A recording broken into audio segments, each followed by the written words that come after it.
Welcome to Sleep History, where the most dramatic transformations in human civilization come alive to guide you into peaceful rest. Tonight's journey takes us to revolutionary France, where a decade of upheaval changed the course of world history and gave birth to the modern age through blood, idealism, and unprecedented social transformation. This extended sleep story explores the French Revolution's extraordinary arc, from noble dreams of liberty to the nightmare of the terror, revealing how ordinary people became both heroes and monsters as they attempted to remake their entire civilization. From the gilded halls of Versailles to the blood-soaked cobblestones of Paris, discover how 10 years of revolution created the concepts of democracy, human rights, and social equality that still shape our world today. Close your eyes. Let the gentle warmth of our 18th century fireplace transport you to the most turbulent decade in European history and drift into dreams of a world being born through fire and fury. Sweet dreams await in the shadow of the guillotine, where the price of freedom was measured in the lives of kings and commoners alike. Tonight, as you settle into peaceful rest, imagine the sound that terrorized an entire nation, the whistle and thud of the guillotine's blade. In revolutionary France, this machine of death claimed over 40,000 lives in just 4 years, including kings, queens, revolutionaries, and ordinary citizens, whose only crime was being born into the wrong class at the wrong time. The French Revolution began with dreams of liberty, equality, and fraternity, but descended into a nightmare where freedom itself became an excuse for mass murder. Let the gentle crackle of our fire carry you back to those blood-soaked streets of Paris, where one of history's greatest social experiments nearly consumed itself entirely. But our story begins not with blood and violence, but with the glittering magnificence of the Palace of Versailles in 1774, where young Louis XVI had just ascended to the throne of the most powerful kingdom in Europe. At 19, Louis was ill-prepared for the enormous challenges facing France, preferring to tinker with locks and clocks rather than grapple with the political and economic crises that threatened to tear his kingdom apart. His court at Versailles represented the pinnacle of European aristocratic culture, but it was also a gilded prison that isolated the monarchy from the harsh realities facing ordinary French people. Versailles was more than just a palace. It was an entire world unto itself, housing thousands of nobles, courtiers, servants, and hangers-on in a complex hierarchy that had evolved over more than a century. The daily routine of court life was governed by an elaborate etiquette that turned even the king's morning routine into a ceremonial performance. Nobles competed fiercely for the privilege of handing the king his shirt or holding a candle while he prepared for bed. Positions that might seem absurd, but actually represented access to royal favor and the economic privileges that flowed from it. This system of court life had been deliberately created by Louis XIV, the Sun King, to domesticate the French nobility and prevent the kind of aristocratic rebellions that had plagued earlier French monarchs. By requiring nobles to attend court and compete for royal attention, Louis XIV had transformed potential rivals into dependent courtiers whose wealth and status depended entirely on royal favor. But this system had also created a parasitic aristocracy that consumed enormous resources while contributing little to the kingdom's actual governance or economic productivity. The daily extravagance at Versailles was staggering even by the standards of an age that celebrated luxury and display. A single dinner for the royal family might cost more than a typical peasant family earned in several years, while the Queen's expenditures on clothing, jewellery, and entertainment were the subject of constant gossip and growing public resentment. Marie Antoinette, the young Austrian princess who had married Louis XVI in 1770, became a particular target of criticism for her perceived frivolity and indifference to the sufferings of her subjects. The Queen's famous pastoral retreat at the Petit Trianon, where she and her ladies-in-waiting dressed as shepherdesses and played at rural life, seemed to embody everything that was wrong with the French aristocracy's relationship with reality. While real peasants struggled to survive on meagre incomes and inadequate food supplies, the Queen amused herself with a fantasy version of country life, complete with carefully maintained gardens, expensive costumes, and elaborate theatrical performances. But the problems facing France went far deeper than royal extravagance or aristocratic insensitivity. The kingdom's financial system was fundamentally broken, burdened by decades of expensive wars and a tax structure that exempted the wealthiest classes from paying their fair share.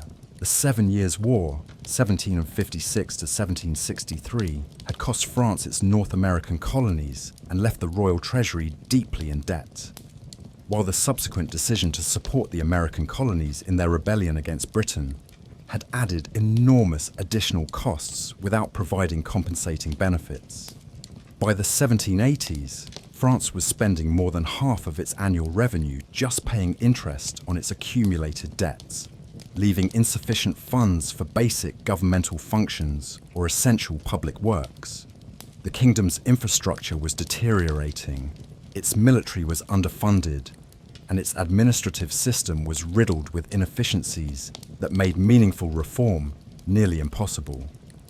Most critically, the tax system was so inequitable that those most able to pay, the nobility and clergy, were largely exempt from taxation, while the burden fell primarily on the Third Estate, which comprised roughly 98% of the population but had little political power. This financial crisis might have been manageable if France had possessed effective institutions for reform, but the monarchy found itself constrained by centuries of tradition, legal precedent, and vested interests.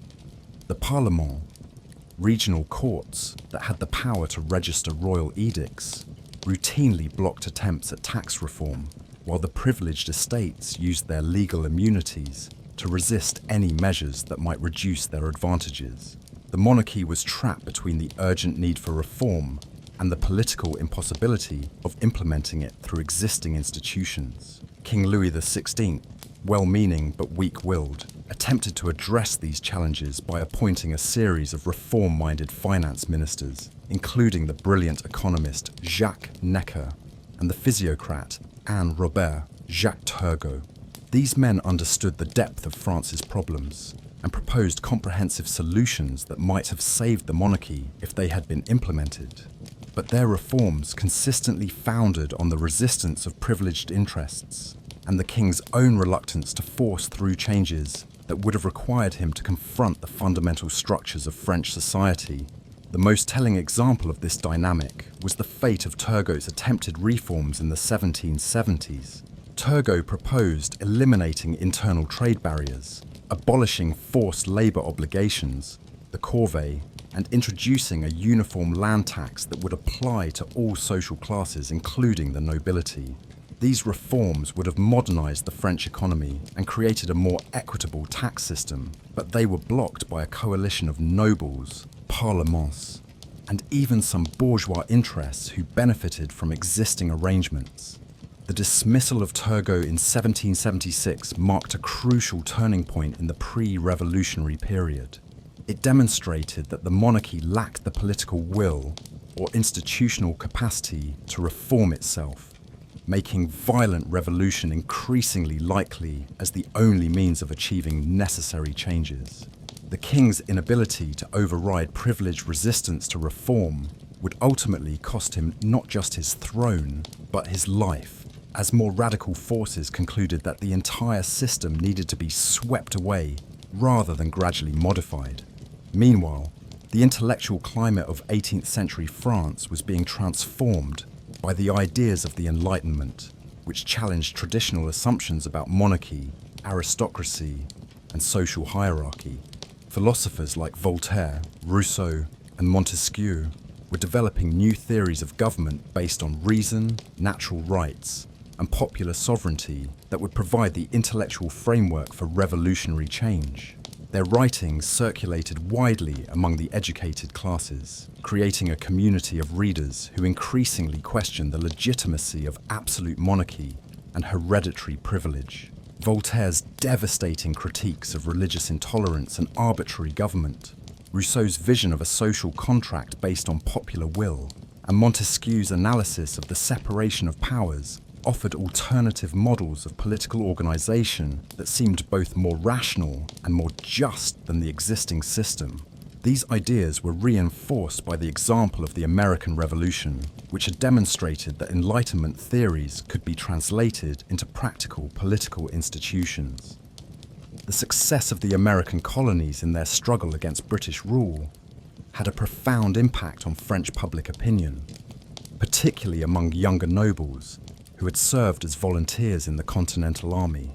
The Marquis de Lafayette and other French officers returned from America convinced that the principles of liberty and equality could be applied to European society, while the financial cost of supporting the American war effort had pushed the French monarchy closer to bankruptcy. By the late 1780s, France was experiencing what historians call a pre-revolutionary situation, a combination of financial crisis, political paralysis, and intellectual ferment that made dramatic change virtually inevitable.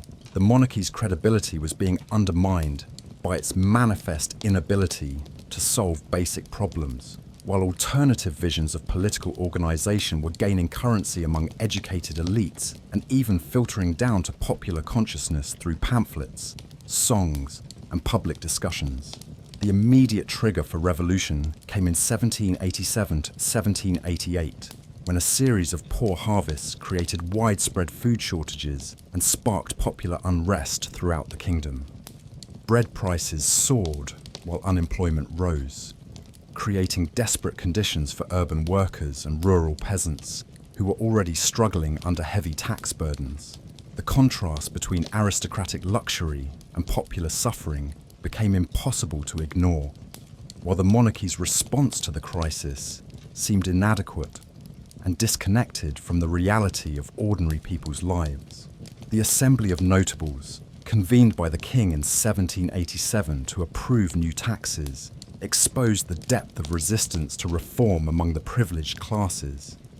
Leading nobles and clergy rejected proposals for a universal land tax and insisted that any new taxation required the consent of the Estates General, the traditional representative assembly that had not met since 1614. This demand was intended to block reform by requiring the monarchy to negotiate with representatives of all three estates, clergy, nobility, and commoners, in an institution where the first two estates had traditionally controlled proceedings. The king's reluctant decision to convene the Estates General for May 1789 was effectively an admission that the monarchy could no longer govern through traditional means.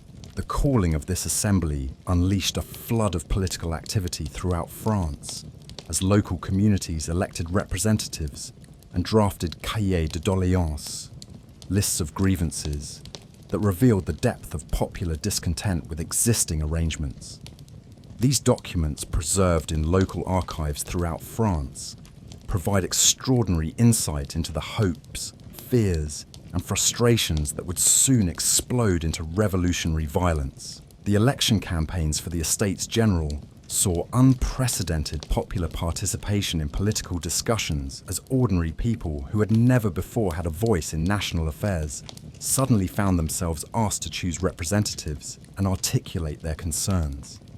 The pamphlet literature of this period exploded with competing visions of reform, ranging from modest proposals for tax equity to radical calls for the complete reorganization of French society. Most ominously for the monarchy, even moderate proposals typically assumed that the king's power would need to be significantly limited by constitutional constraints and representative institutions. As the spring of 1789 arrived, and representatives began gathering at Versailles for the opening of the Estates General, few participants understood that they were about to unleash forces that would transform not just France, but the entire world. The gilded cage of Versailles was about to be shattered by the explosive force of popular sovereignty, and the magnificent palace that had symbolized absolute monarchy would soon become a stage for the most dramatic political transformation in European history. The revolution was about to begin, and with it would come the destruction of the old world and the painful birth of the new. The whistle and thud of the guillotine still lay in the future, but the forces that would make that terrible sound inevitable were already gathering in the magnificent halls where kings had once ruled without question, and where they would soon lose their heads for the crime of being born to the purple. The Palace of Versailles had never seen anything like it. On May 5th, 1789, as representatives of the three estates gathered in the Hall of Mirrors for the opening ceremony of the Estates General, the sheer diversity of the assembled delegates revealed how profoundly French society was changing. Bishops in their ceremonial robes sat near Protestant ministers. Great nobles shared space with provincial lawyers, and wealthy merchants found themselves debating with village priests about the future of the kingdom. The Third Estate delegation was particularly striking in its composition and ambitions. These were not the downtrodden peasants or desperate urban workers who would later storm the Bastille, but educated professionals, successful businessmen and minor officials who had been excluded from political power despite their growing economic importance and intellectual sophistication. Men like Maximilien Robespierre, a provincial lawyer from Arras, and Jean-Paul Marat, a struggling doctor and pamphleteer, brought to Versailles a fierce determination to transform French society along more rational and equitable lines. The procedural disputes that immediately erupted over voting methods revealed the fundamental incompatibility between traditional arrangements and emerging democratic ideas. The first two estates, clergy and nobility, insisted on maintaining the ancient custom of voting by estate, which gave them a permanent 2-to-1 majority over the Third Estate, despite representing less than 2% of the population. The Third Estate demanded voting by head, which would allow them to control proceedings given their numerical superiority and the likelihood that some liberal nobles and clergy would support their positions. This seemingly technical disagreement actually involved the most fundamental questions of political legitimacy. Was France a traditional society organized around hereditary estates with different rights and obligations? Or was it a nation of equal citizens who should have equal voices in government? The Third Estate's insistence on voting by head implicitly challenged the entire social hierarchy that had existed for centuries, while the first two estates' defense of traditional procedures reflected their understanding that any compromise would begin the dismantling of their privileged positions. When negotiations over voting procedures deadlocked, the Third Estate took the revolutionary step of declaring itself the National Assembly and inviting members of the other estates to join them in creating a new constitution for France. This was an extraordinary assertion of popular sovereignty that effectively claimed the right to speak for the entire French nation. By assuming the title National Assembly, the Third Estate was declaring that legitimate political authority derived from the people rather than from the king or from traditional estates. The tennis court oath, taken on June the 20th, 1789, when the delegates found themselves locked out of their usual meeting hall, became one of the most famous moments in the history of democratic revolution. Meeting in an indoor tennis court, the representatives swore never to separate and to meet wherever circumstances require, until the constitution of the kingdom is established on firm foundations. This oath transformed a practical difficulty into a symbolic moment of unprecedented unity and determination. But the tennis court oath was more than just a dramatic gesture. It represented a fundamental shift in the location of political sovereignty. For centuries, the King of France had claimed to rule by divine right, responsible only to God for his actions and policies. Now an assembly of elected representatives was claiming the right to establish the fundamental laws of the kingdom, effectively making the monarch subject to constitutional limitations created by popular will. King Louis XVI's response to these developments revealed his tragic inability to understand the forces he was confronting. Advised by his brothers and other court nobles to reassert royal authority through force, the king ordered troops to march on Paris and dismiss Jacques Necker, the popular finance minister whose support for the Third Estate had made him a hero to the common people. These actions convinced many Parisians that the court was planning to crush the National Assembly and restore absolute monarchy through military intervention. The popular response was swift and decisive. On July 14, 1789, crowds of artisans, shopkeepers, and workers stormed the Bastille fortress, seeking gunpowder for the citizen militia that had formed to defend the capital against royal troops.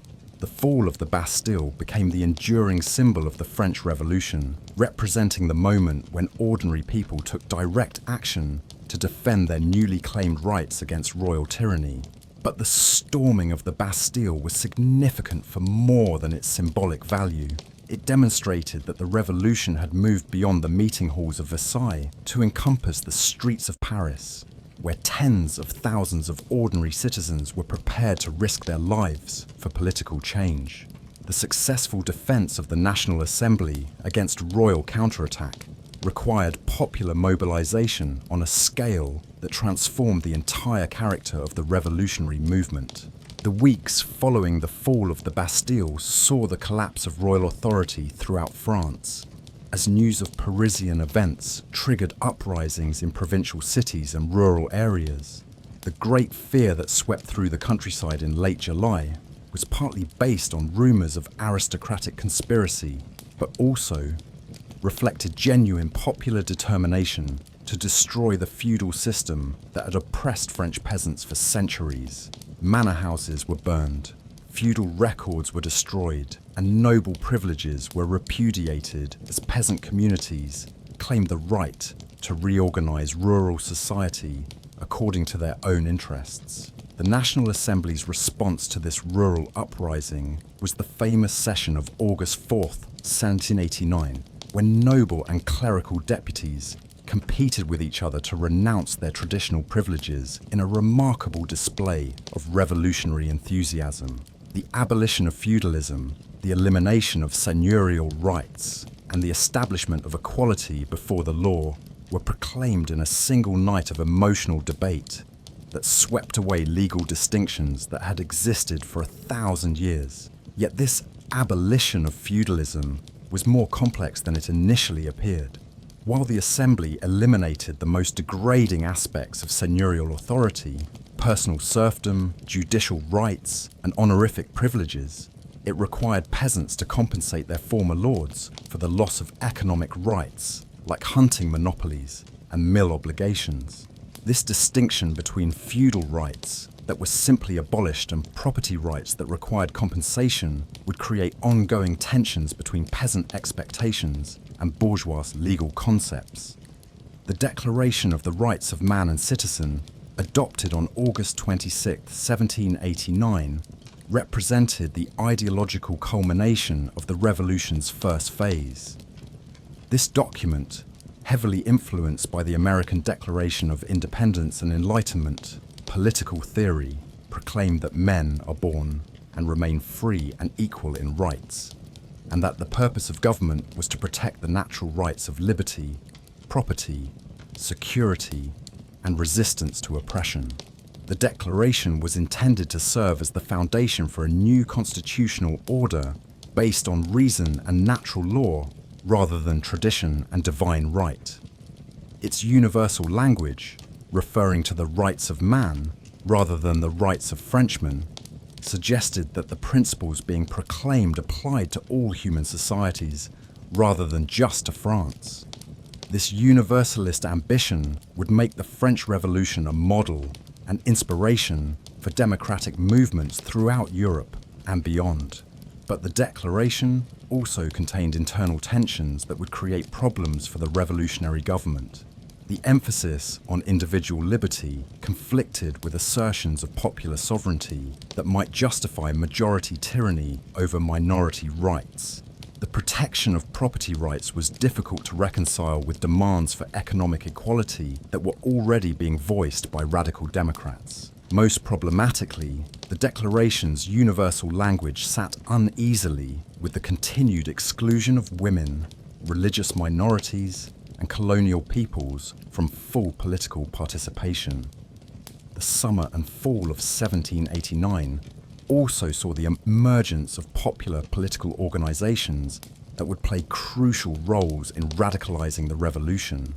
Political clubs like the Society of the Friends of the Constitution, later known as the Jacobin Club, provided forums for political debate and coordination among revolutionary leaders, while neighborhood assemblies in Paris gave ordinary citizens direct experience in democratic self-government. The popular press exploded with hundreds of new newspapers and pamphlets that brought political debates to audiences who had never before participated in national political discussions. Radical journalists like Jean-Paul Marat, l'ami du peuple, and Jacques Hébert, le père du chêne, developed a populist style of political communication that appealed directly to artisan and working-class readers, while more moderate publications sought to educate the public about constitutional theory and parliamentary procedure. This flowering of popular political culture created new forms of democratic participation that went far beyond simply voting for representatives. Citizens attended political club meetings, participated in street demonstrations, signed petitions, and engaged in the kind of continuous political activity that made the French Revolution unique among 18th century political movements. The revolution was not just changing laws and institutions, it was creating a new form of popular political consciousness that would permanently alter European society. The October days of 1789 demonstrated both the power and the complexity of this popular political mobilization.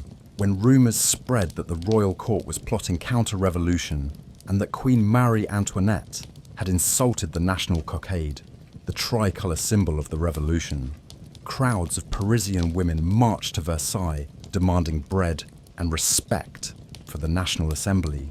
These women, many of whom worked in the markets and neighbourhoods of Paris, combined economic grievances with political demands in ways that revealed the interconnection between social and constitutional issues. The forced return of the royal family to Paris on October 6, 1789, marked the effective end of absolute monarchy in France. King Louis XVI was now a constitutional monarch whose authority derived from the nation rather than from God. While the National Assembly had been established as the supreme legislative power in the kingdom, the revolution had achieved its initial goals of constitutional monarchy and the elimination of feudal privileges without resorting to systematic violence against political opponents. Yet the events of 1789 had also unleashed forces that would prove difficult to control or contain within moderate constitutional arrangements. The popular movements that had made the revolution possible were developing their own political agenda and organizational capacity, while the economic and social problems that had contributed to the revolutionary crisis remained largely unresolved. The National Assembly had proclaimed liberty, equality, and fraternity as the foundations of the new order, but translating these abstract principles into concrete policies would prove far more difficult than their proclamation. Most ominously, the revolution had created its own momentum that made further radicalization almost inevitable. Each success in eliminating traditional arrangements created pressure for additional reforms, while each compromise with existing interests generated frustration among those who expected more comprehensive change. The moderate bourgeois revolution of 1789 contained within itself the seeds of the radical democratic revolution that would soon follow. The awakening giant of popular sovereignty had been roused from centuries of slumber, and it would not easily return to sleep. The next phase of the revolution would test whether the democratic forces unleashed in 1789 could create stable institutions capable of governing a large and complex society, or whether the pursuit of equality and justice would lead to the breakdown of social order and the emergence of more authoritarian forms of government.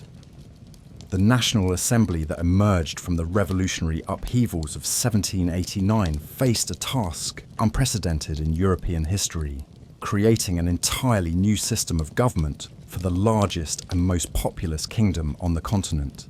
The delegates who gathered in the Manège, their new meeting hall near the Tuileries Palace, understood that they were not simply reforming the old regime, but constructing a new form of state based on principles of popular sovereignty, constitutional limitation, and individual rights that challenged the fundamental assumptions of traditional European society. The constitutional debates that dominated French politics from 1789 to 1791 revealed deep divisions within the revolutionary coalition about the proper balance between liberty and order, democracy and stability, popular participation and effective governance. These debates were not merely academic exercises, but practical struggles to create institutions that could manage the enormous challenges facing revolutionary France: financial crisis, popular mobilization, counter-revolutionary resistance, and the hostility of foreign powers. The most fundamental question facing the Assembly was the extent of royal power in the new constitutional order. The majority of delegates initially favoured a constitutional monarchy similar to the British system, in which the king would retain significant executive authority while being constrained by legislative control over taxation and lawmaking. This position, advocated by moderate deputies like Jean-Joseph Mounier and Pierre-Victor Malouet, reflected both genuine admiration for British institutions and practical concerns about maintaining order during the transition to constitutional government. But a growing minority of delegates, influenced by the democratic theories of Rousseau and the American example, argued for more radical limitations on royal power.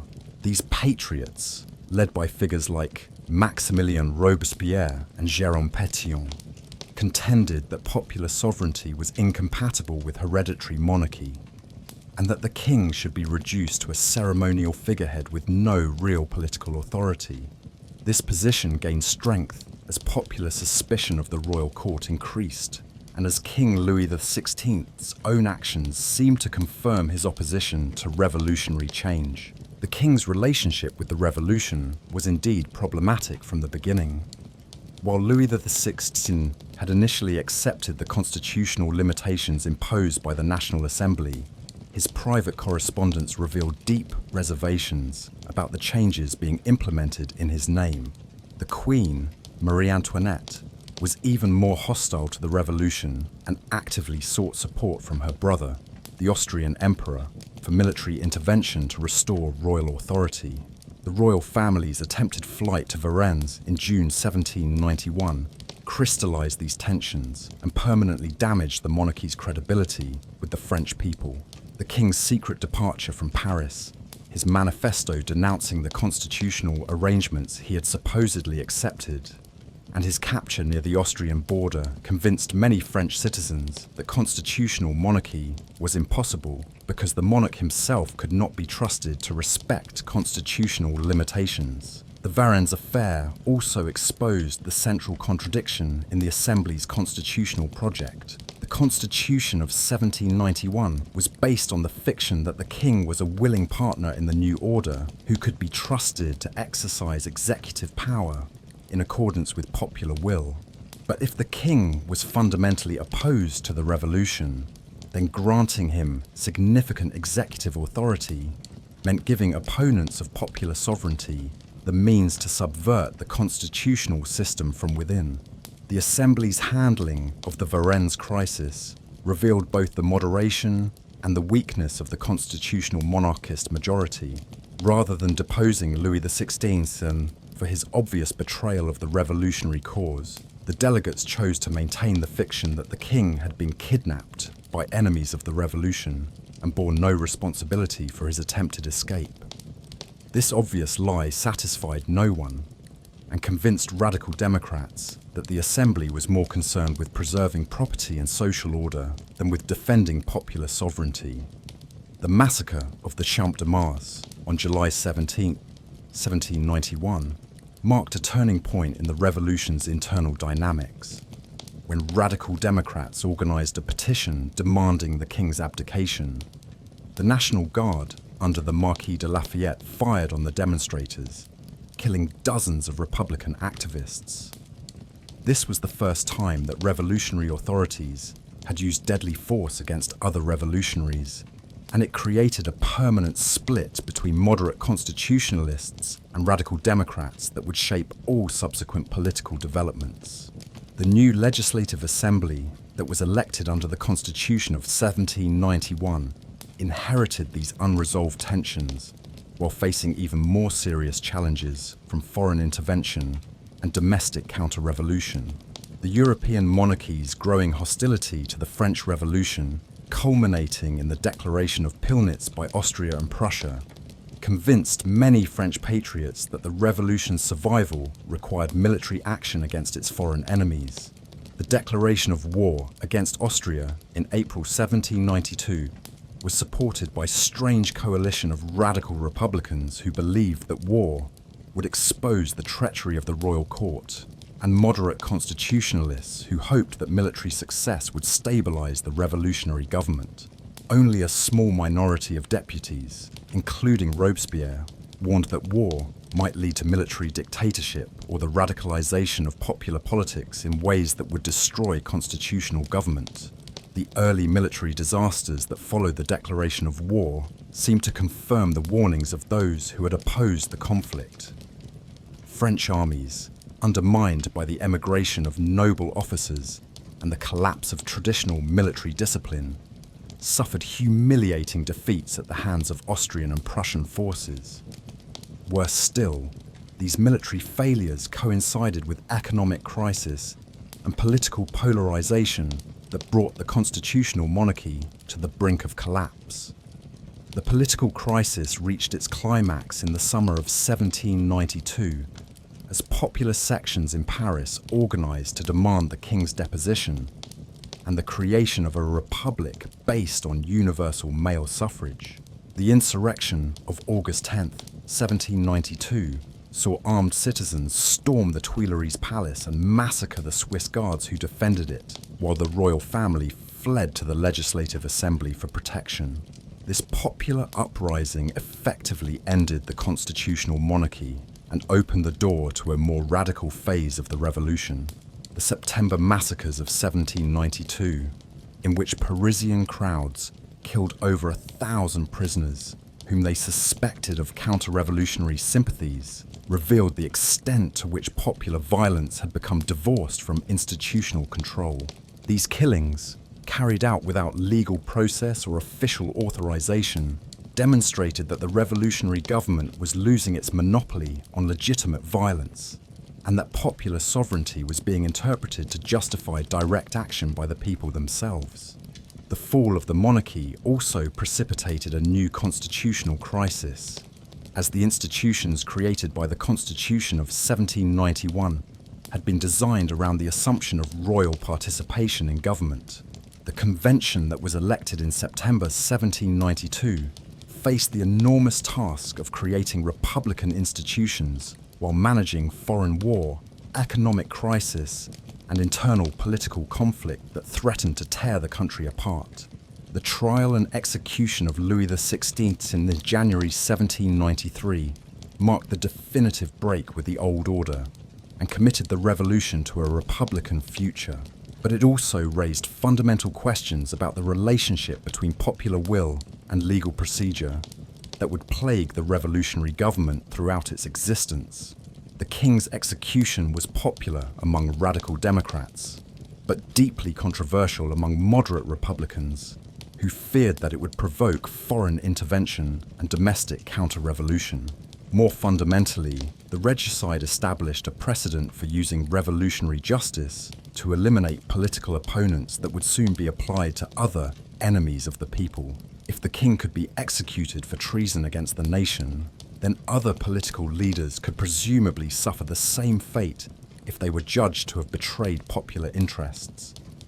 The logic of revolutionary justice, once unleashed, proved difficult to contain within constitutional boundaries. The constitutional experiment of 1789 to 1792 had succeeded in destroying the old regime and establishing the principle of popular sovereignty, but it had failed to create stable institutions capable of managing the complex challenges facing revolutionary France. The moderate vision of constitutional monarchy, based on the separation of powers and the protection of individual rights, had proved inadequate to the task of revolutionary transformation, while the more radical vision of direct democracy threatened to undermine the rule of law entirely. The failure of constitutional monarchy also demonstrated the difficulty of creating democratic institutions in a society with deep social and economic inequalities. The Constitution of 1791 had restricted political participation to active citizens who met property requirements, excluding the majority of adult males from full political participation. This limitation had preserved social stability in the short term, but had also created pressure for more inclusive democratic arrangements that would eventually sweep away moderate constitutional restrictions. As 1792 drew to a close, France found itself committed to a republican experiment that would test the limits of democratic government and popular sovereignty. The convention that assumed power in September faced challenges that would have daunted the most experienced statesmen: foreign war, economic crisis, counter-revolutionary resistance, and the task of creating new institutions while managing the ongoing process of social transformation. The stage was set for the next phase of the revolution, in which the tension between liberty and equality, democracy and order, popular will and individual rights would be resolved through methods that the moderate constitutionalists of 1789 could never have imagined. The guillotine that had been introduced as a humane method of execution would soon become the symbol of revolutionary justice, while the noble ideals of the Declaration of the Rights of Man would be tested in ways that would reveal both their power and their limitations. The National Convention that assumed power in September 1792 faced challenges that would have overwhelmed any government, let alone one attempting to create an entirely new form of political organization while surrounded by hostile foreign armies and domestic enemies.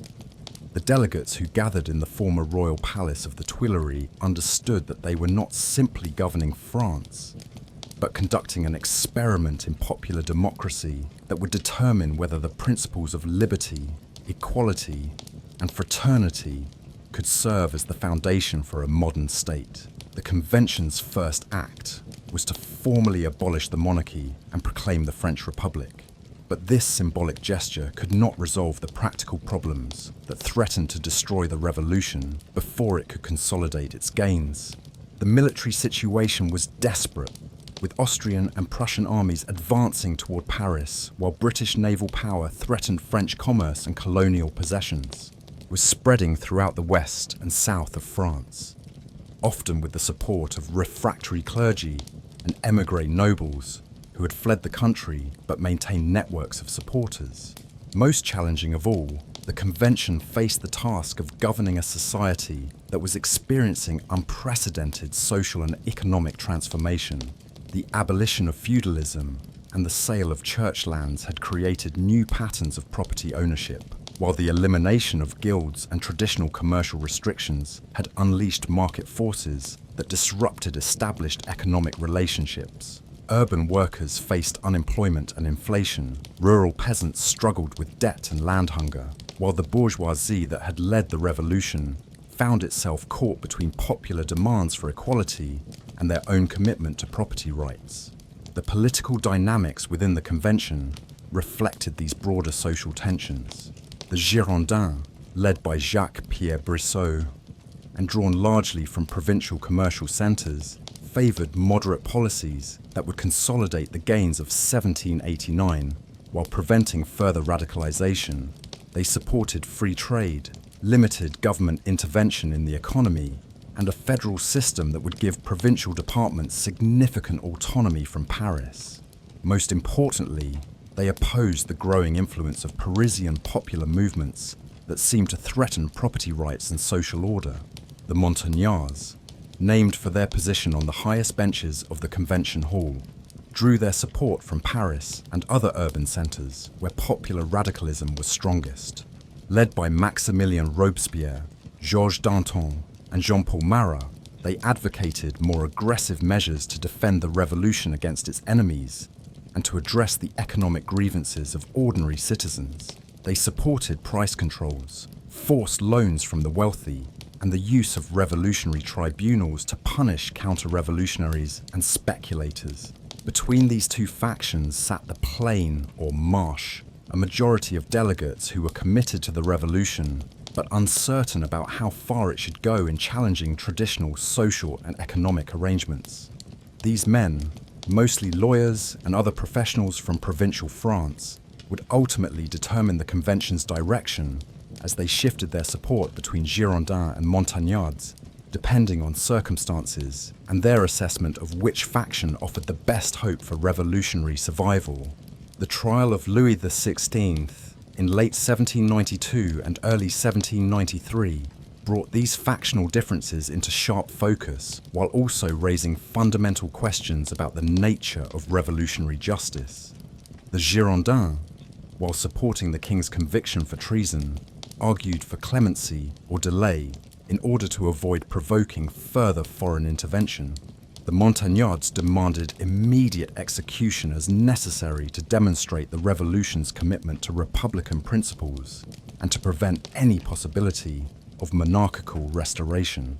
The king's execution on January 21st, 1793, was both a symbolic triumph for revolutionary principles and a practical disaster for the revolutionary government.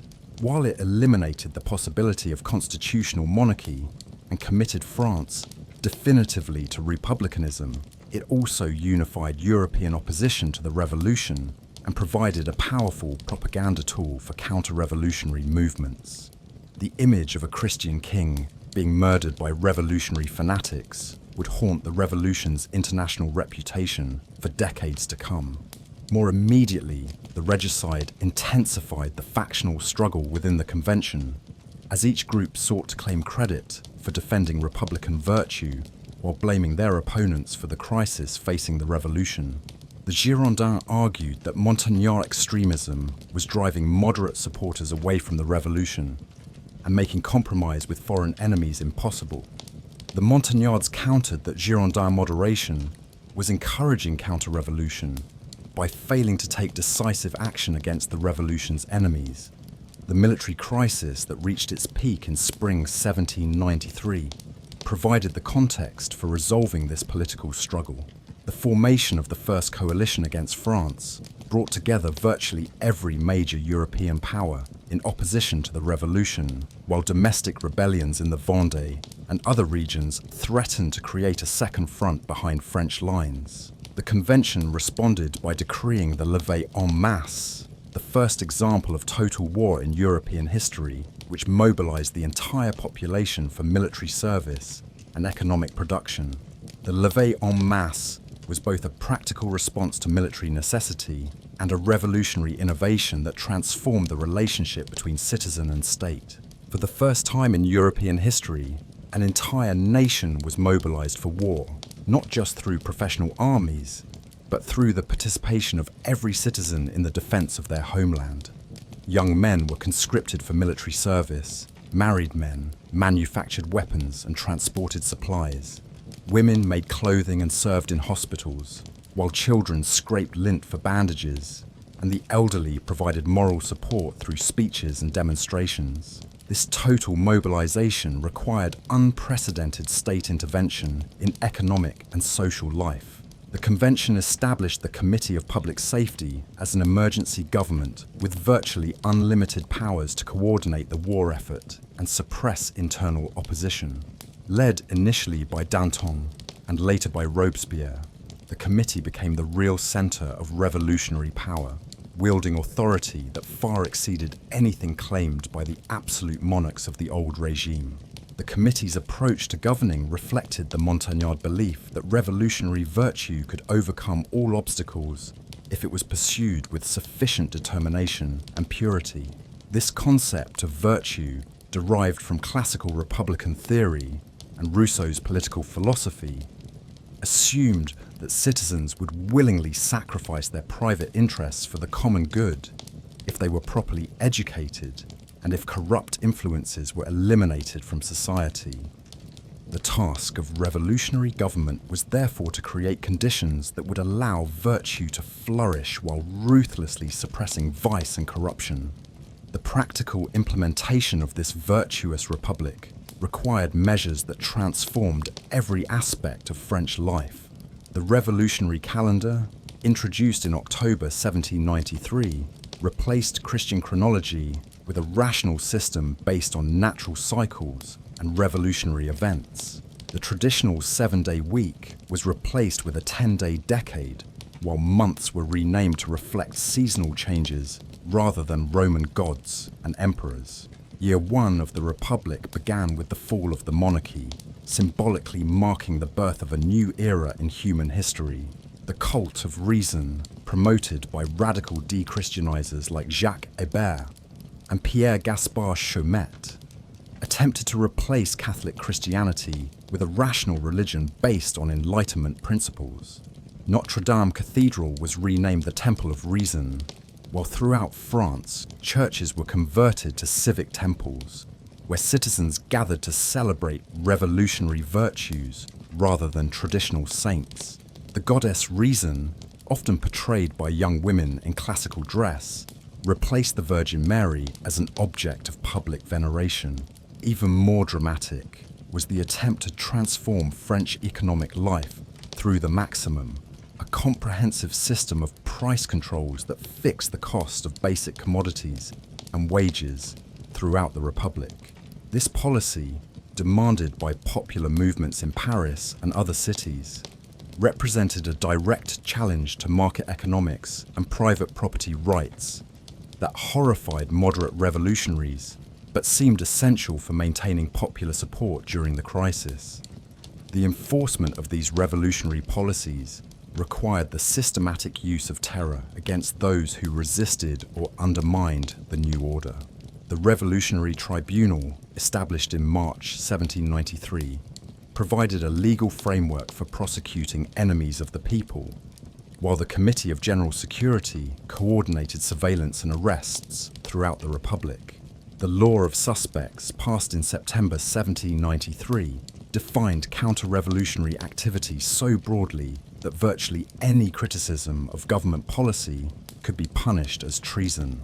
The guillotine, originally introduced as a humane and egalitarian method of execution, became the symbol of revolutionary justice as it claimed the lives of thousands of actual and suspected enemies of the revolution.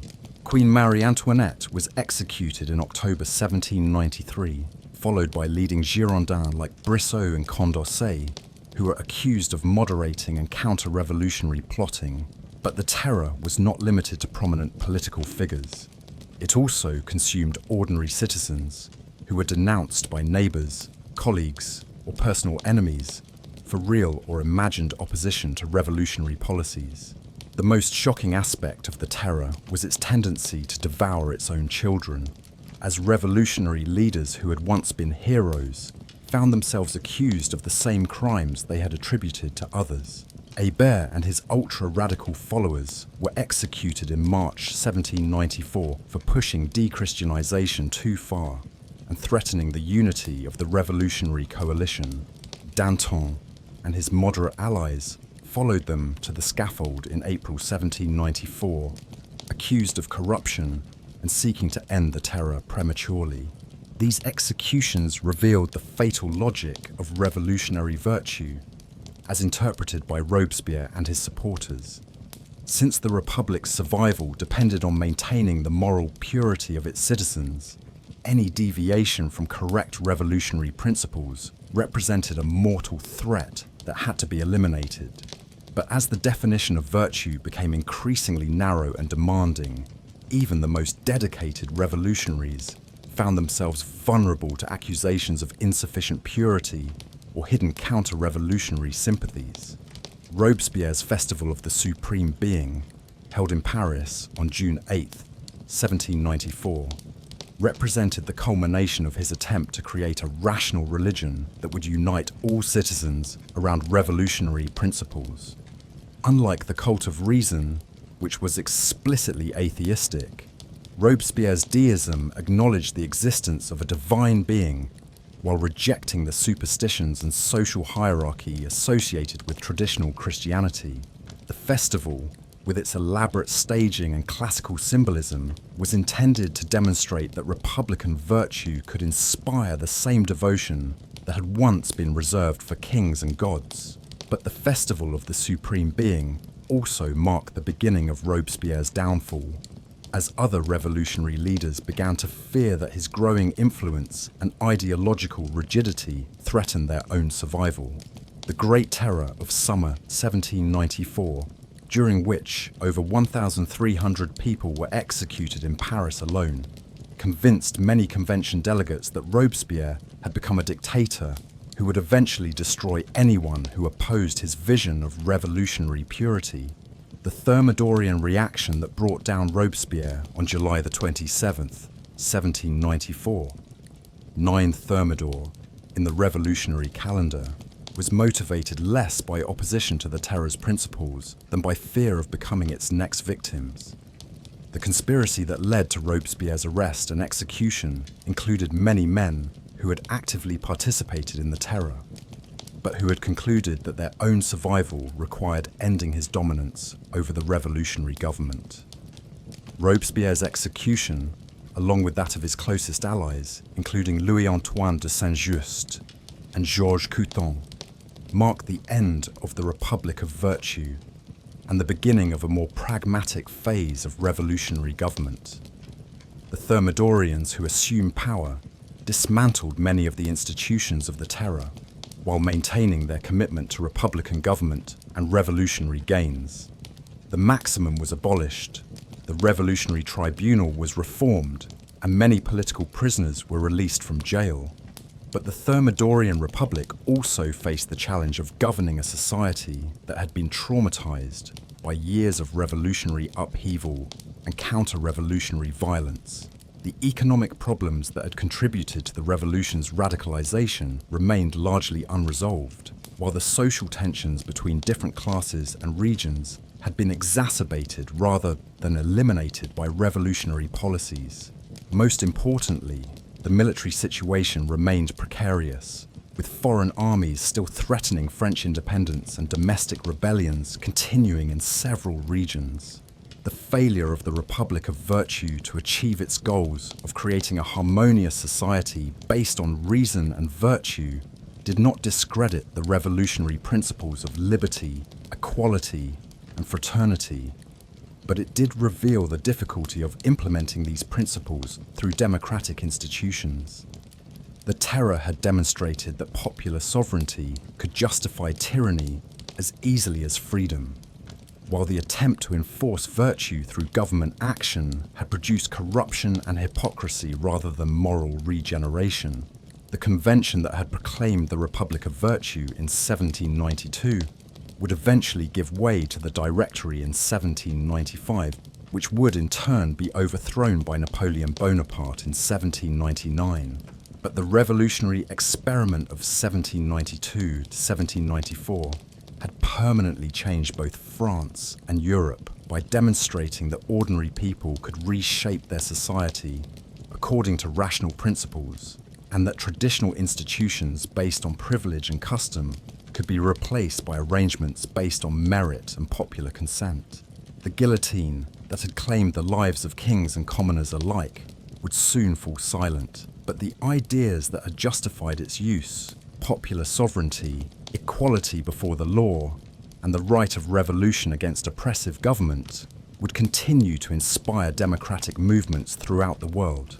The Republic of Virtue had failed to create heaven on earth, but it had proved that human beings could attempt to remake their world according to their highest ideals, even if the cost of that attempt was measured in rivers of blood. The execution of Maximilien Robespierre on July the 28th, 1794, brought an immediate sense of relief to a French society that had lived under the shadow of the guillotine for over a year. Parisians celebrated in the streets as news spread that the incorruptible, who had sent thousands to their deaths, was himself dead, while political prisoners throughout France hoped that the end of Robespierre's dictatorship would mean the end of the terror itself. But the men who had orchestrated the Thermidorian coup faced the enormously complex task of dismantling the machinery of revolutionary government without destroying the revolution itself.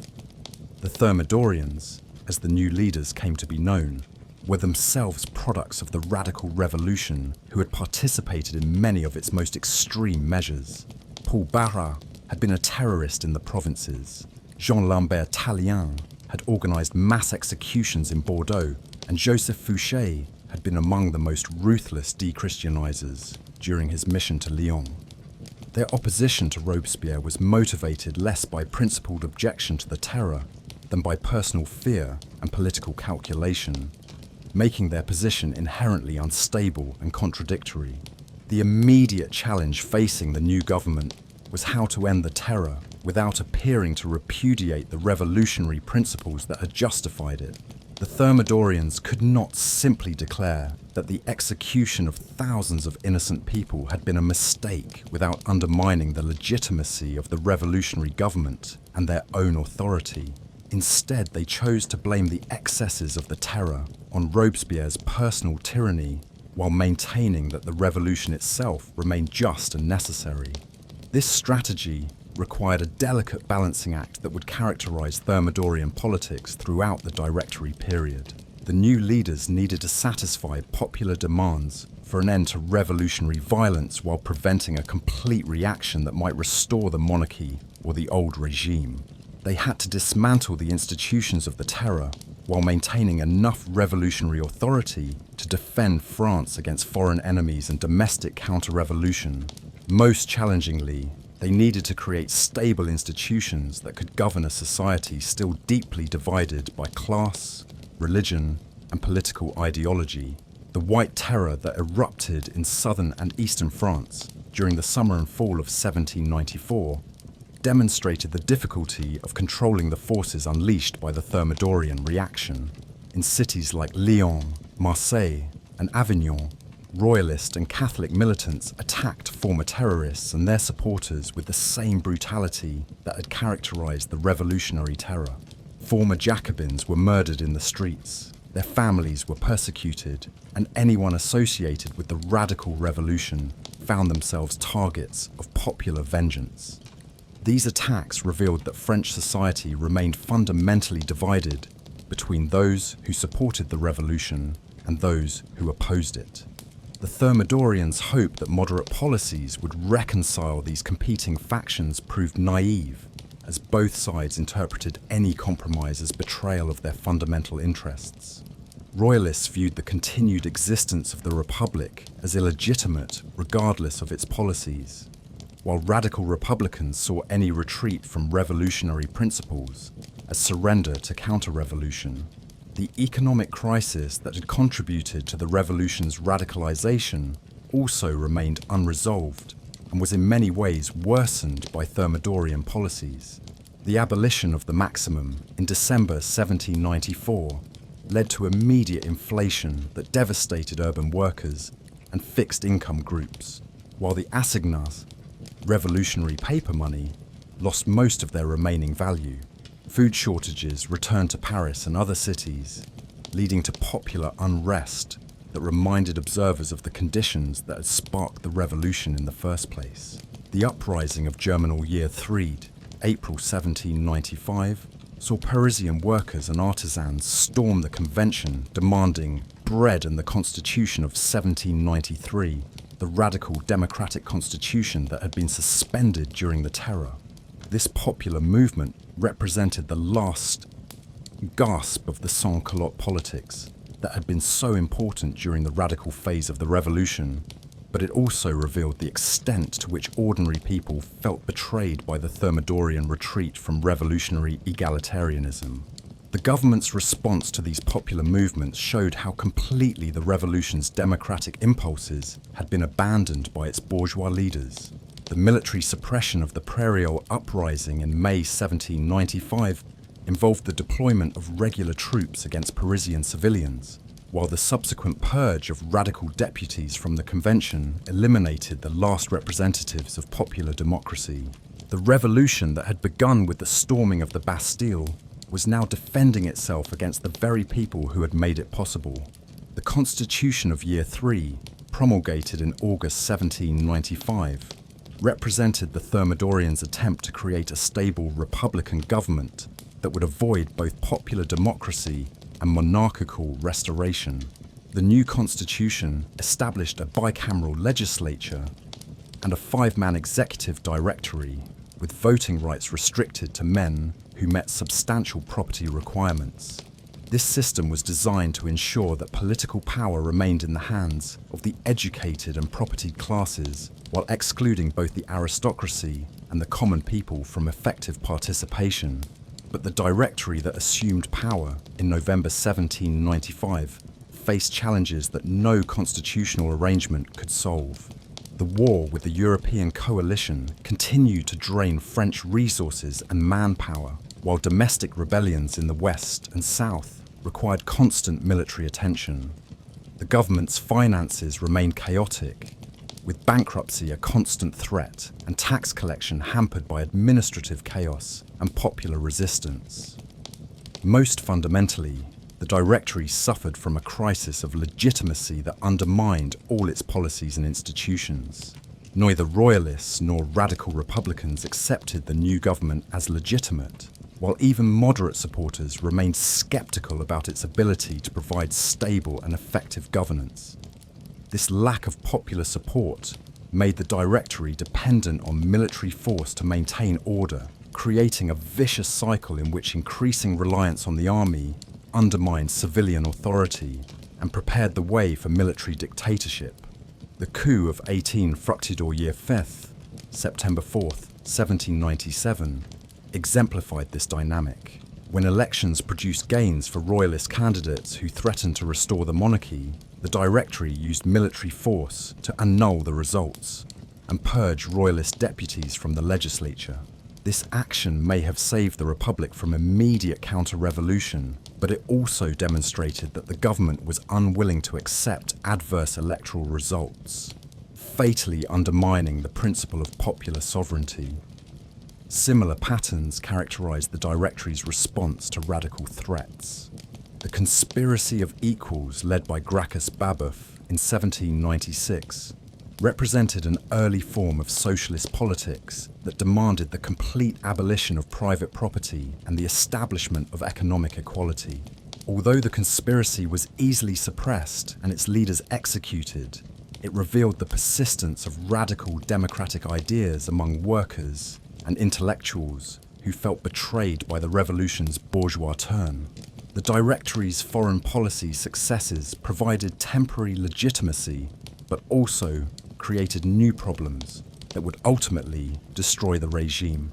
The brilliant military campaigns of young generals like Napoleon Bonaparte brought glory to French arms and substantial financial resources through the plunder of conquered territories. But these successes also enhanced the political influence of the military and created expectations for continued expansion that would eventually drag France into ruinous conflicts with the rest of Europe.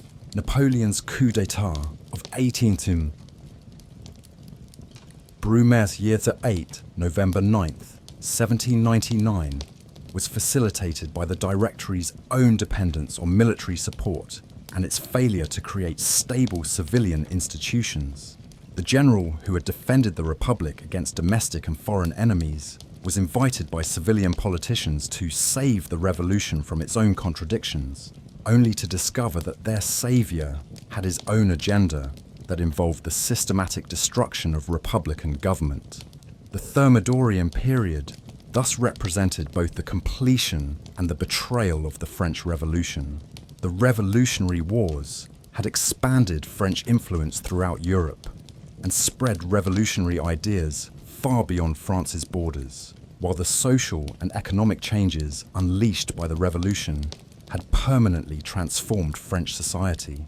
The abolition of feudalism the sale of church lands, and the establishment of legal equality had created a new social order based on merit and property rather than birth and privilege.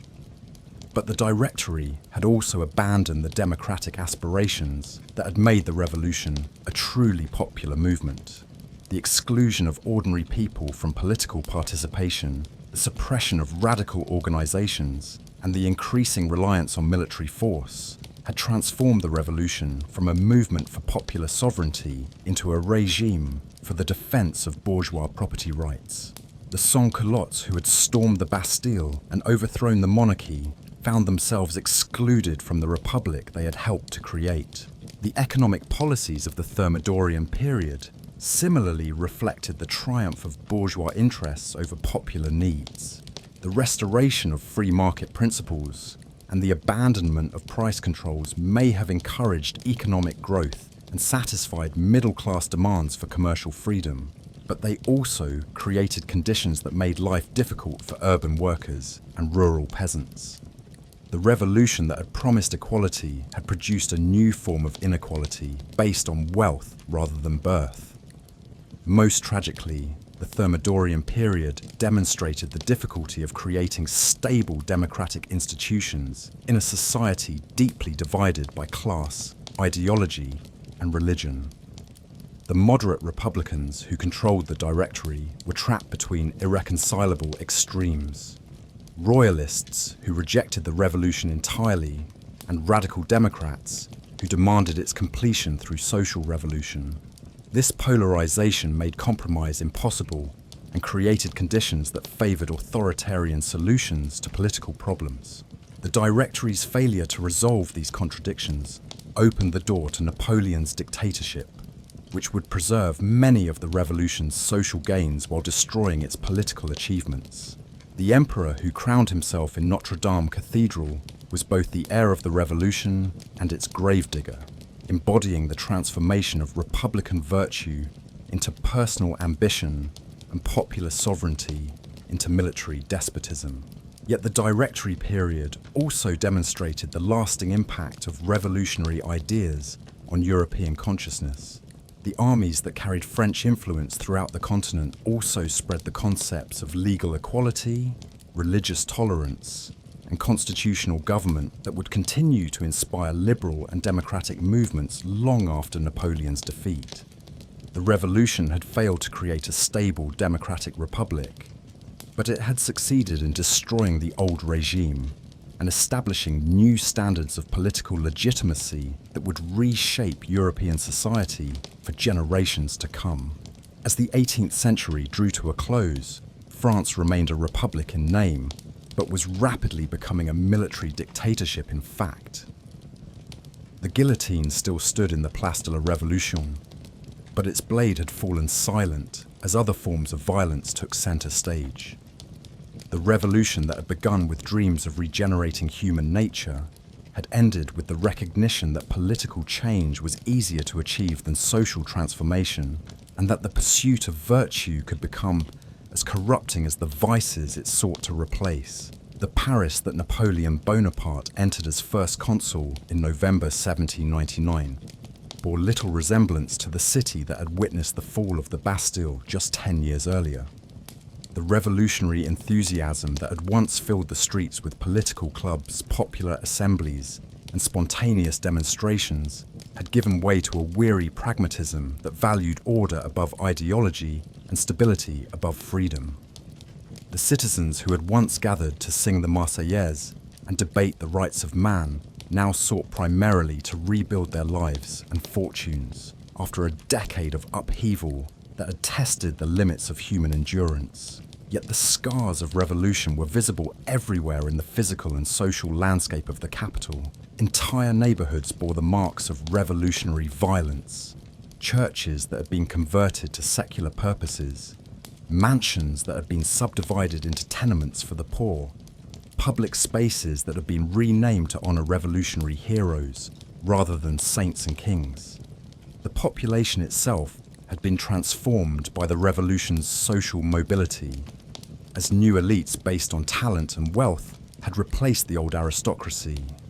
while traditional craftsmen and merchants struggled to adapt to economic changes unleashed by revolutionary policies.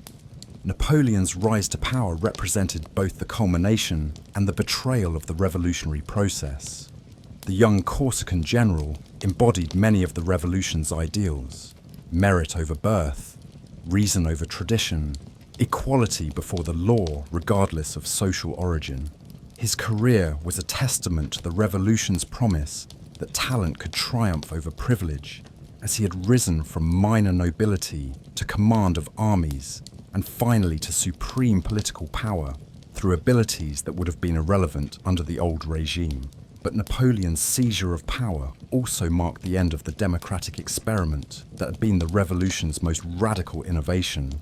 The coup of 18 Brumaire was accomplished not through popular uprising or electoral victory, but through military force and political conspiracy, demonstrating that the revolution's fate would ultimately be determined by those who controlled the means of violence, rather than those who possessed the theoretical right to rule.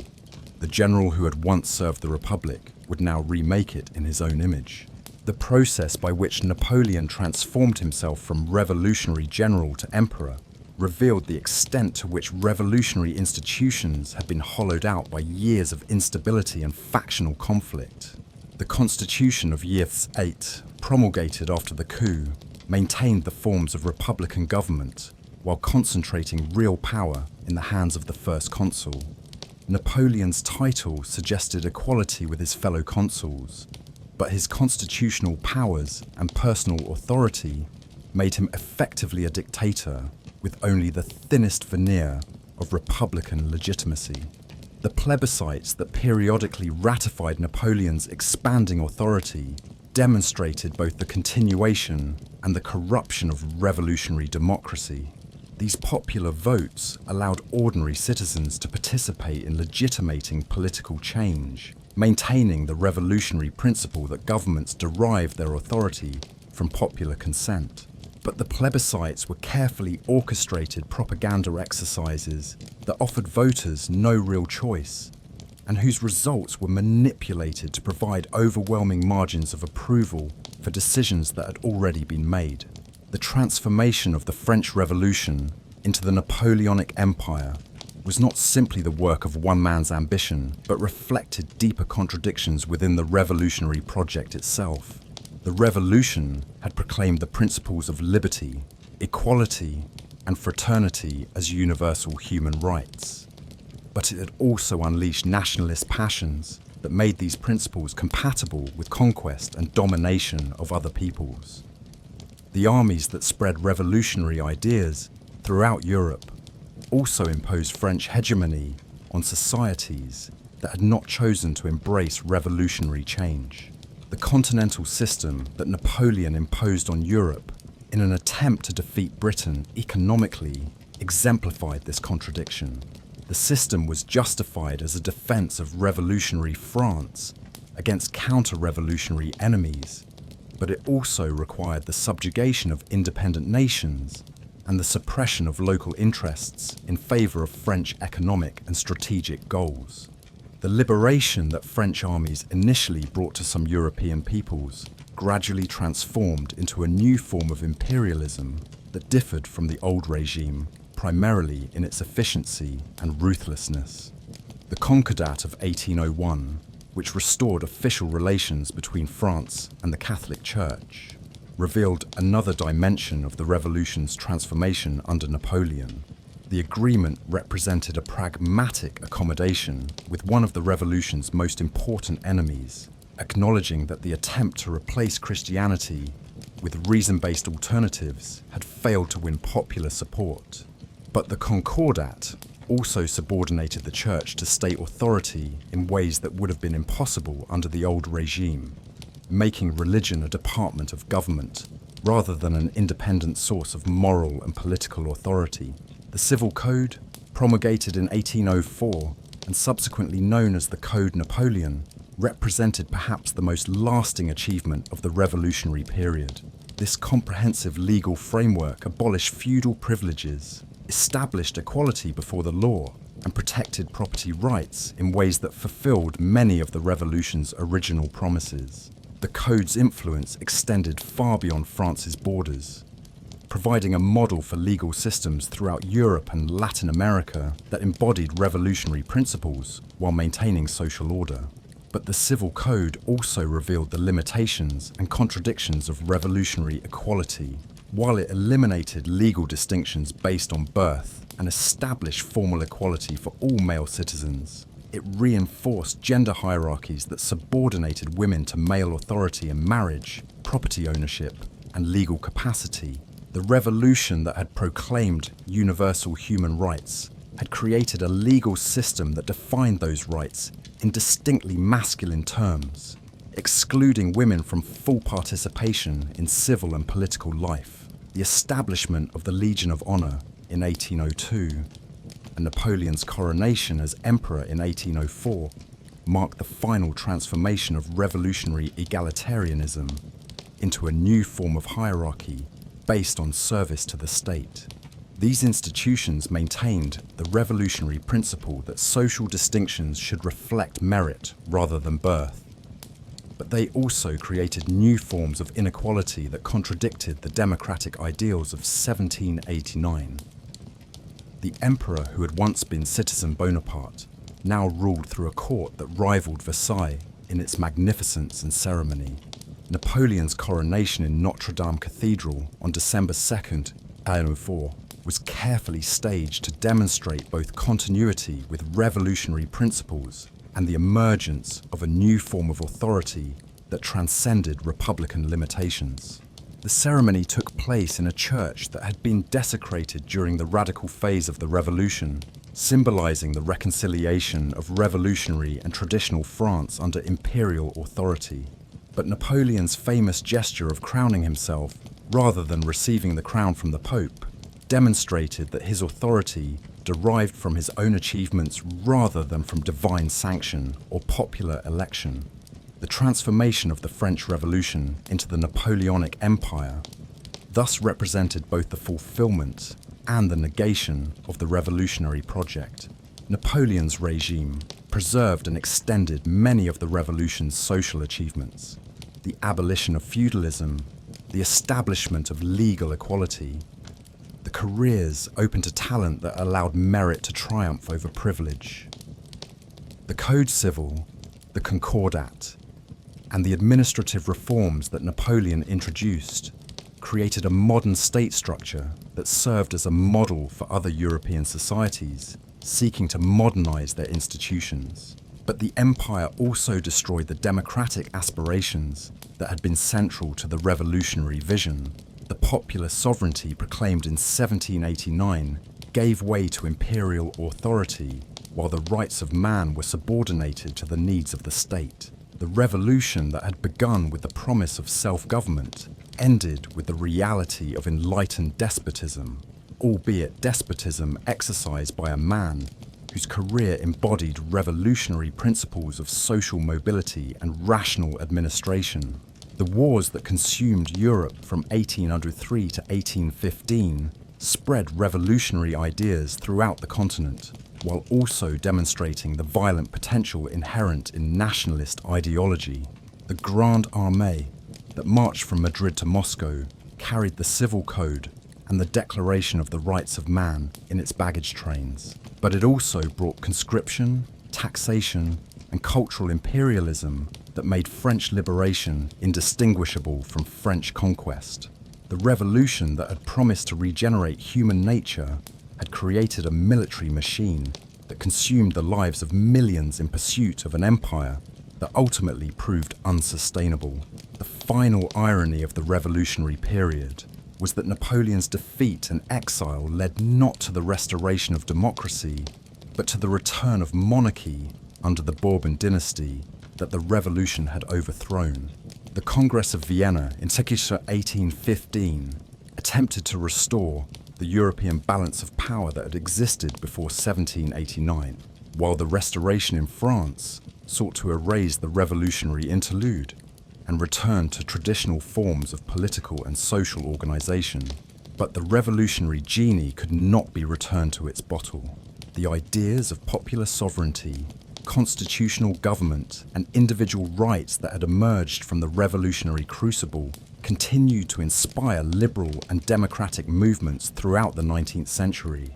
The revolutions of 1830 and 1848, the unification movements in Germany and Italy, and the democratic reforms that gradually transformed European society all drew inspiration from the French revolutionary experience. The guillotine that had terrorized France during the 1790s was eventually dismantled and relegated to museums, but the ideas that had justified its use, that political authority must be based on popular consent, and that governments exist to serve the people rather than to rule them, became fundamental principles of modern democratic society. The revolution had devoured its own children, but it had also given birth to concepts of human dignity and political freedom that would outlive all the regimes that sought to suppress them. As you drift into peaceful sleep tonight, remember that the French Revolution's legacy extends far beyond the borders of France, or the decade of upheaval from 1789 to 1799. The revolution demonstrated both the promise and the peril of popular government, showing that ordinary people possess the capacity for self-rule, while also revealing how quickly democratic institutions could degenerate into mob rule or military dictatorship.